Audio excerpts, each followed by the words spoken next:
So,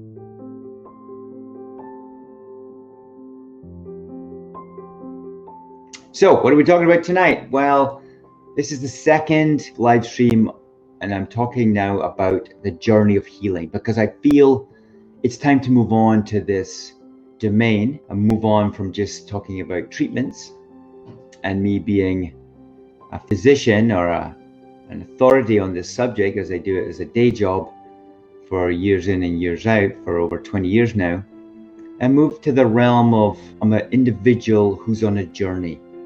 You know, I've gone through chronic pain myself on 3 occasions and mastered it.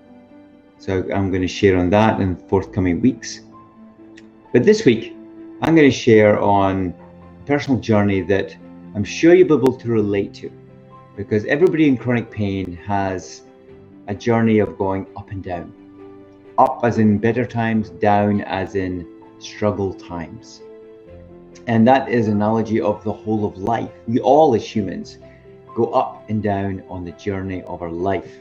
The peaks and the troughs, if you think of a wave. If you remember back to math and the sinusoidal wave, which has got a peak and then a trough.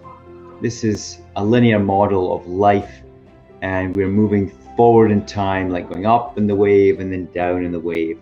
And it's very symbolic of our life. So this week, I had a very low experience, and I like to term it a shift in consciousness, which just means a shift in my mental state, an expansion of my mental state. And it's something I've related to for years now as I move forward and I come across struggles. It could be my pain myself, it could be a societal situation, a COVID situation, it could be a patient situation, but things trouble me.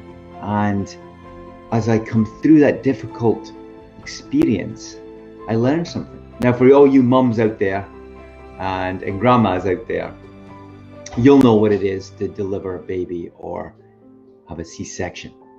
And the pain involved in both of these situations is extreme. You know, with C-sections, especially after we're recovering from the surgical procedure. But birthing a baby is horrendous from a pain perspective.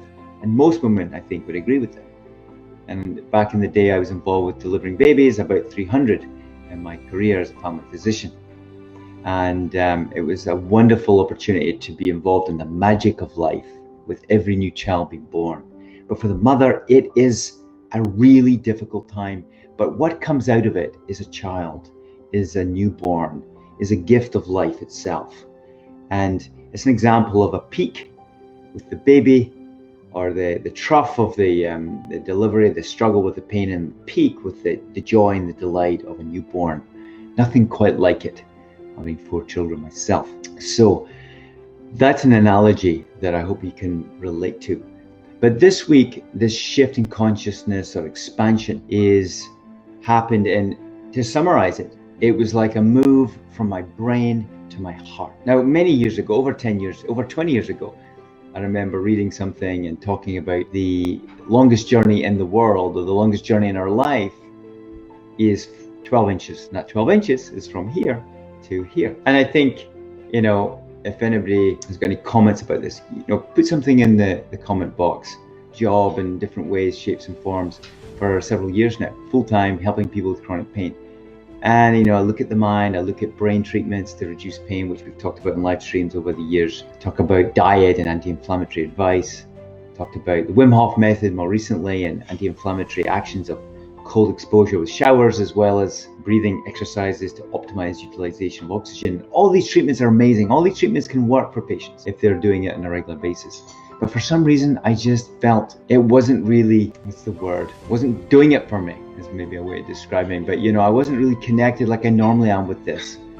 And it was like, as I've been learning more about the role of the heart, and the research done at HeartMath Institute in California has been studying the heart in the role of healing for over 30 years, or for about 30 years. And the shift is, you know, it's so important that we do connect with the heart, because I believe that the heart is connected to something bigger than our brain. It's connected to our soul. And in my belief system, that's connected to eternity. And if you look at the quantum physics behind that statement, you know, what is everything made up of? We're made up of vibration. We're made up of a frequency that vibrates. So from that perspective, we're all connected.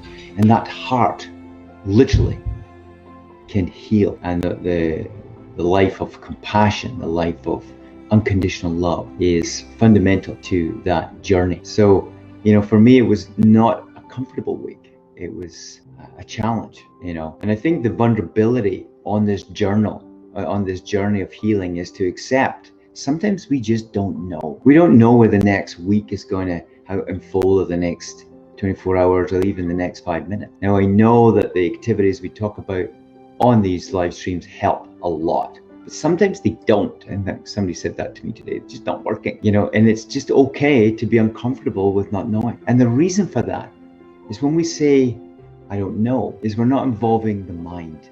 Because the mind, although it can be a great asset, it's also, I think, our greatest enemy to us in our journey of healing. And by saying I don't know, we nullify, we put it to the side, we put it over there, and just being present with whatever's going on, the discomfort, the pain, the situation. Maybe it's fear of failure or fear of the future. It's engulfing us, and we're not feeling ourselves. Maybe our pain is worse because of the stress. You know what I'm feeling. I say, you know what I'm thinking. You know what I'm talking about. Anybody who has lived in chronic pain, because fear comes up and bites you, grabs onto you, pulls you down, and we get messed up in our minds, which leads to more stress and more limbic system stimulation of the fight-flight response, and therefore we are struggling. But my experience with this expanded consciousness or shifting consciousness is we come through it better. And the key is not to judge it. The key is just to either do your activities to help, or sometimes just be with it. So I wonder how you're doing in your heart space. Are you bringing your heartfelt decisions into situations? What is the best thing for me to do in this moment? What is the best thing for you to do in the next moment that you're struggling? And my recommendation, put your hand over your heart and just ask the question, what's the best thing for me to do? And the heart over the chest makes you think and focus on your heart. And by asking open-ended questions, you step into the realm of spaciousness, of emptiness, as somebody said today. I feel empty, which is what space is. And where space is, there is no mind.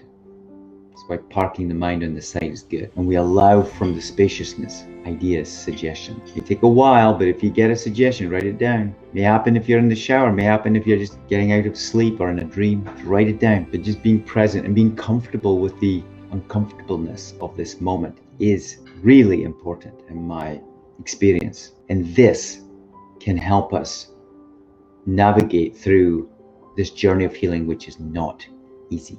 Anything but easy. So I'll give you a wave, all you people. Nice to see you. Thanks for leaving comments there. Here's another one. I love the idea of a holiday. Take an activity holiday. You don't need to do activities all the time. Just pause. Just be present. Do nothing. And I mean nothing. Sit in a chair and do nothing. Just be present. Be human. Very liberating for us and can really help in that stressful, busy life that our environment throws at us. So there you go. There's some thoughts of the day. I appreciate them. It's been a different type of preparation for this, which is really good because it just comes from my heart and spontaneous. So I think that's how I'm going to do things as we go along. So I hope you have a great evening. A great day where you are, and I do look forward to the next live stream. Send me a comment. I know it's kind of tricky live on air here to get responses back, but last week I thank you. There was the most number of responses last week because people spent some time writing a few things, and thank you for that. I really appreciate it. So have a good evening. Never give up. Keep moving forward and embrace the moments that come your way with grace and love. So thanks so much. Take care.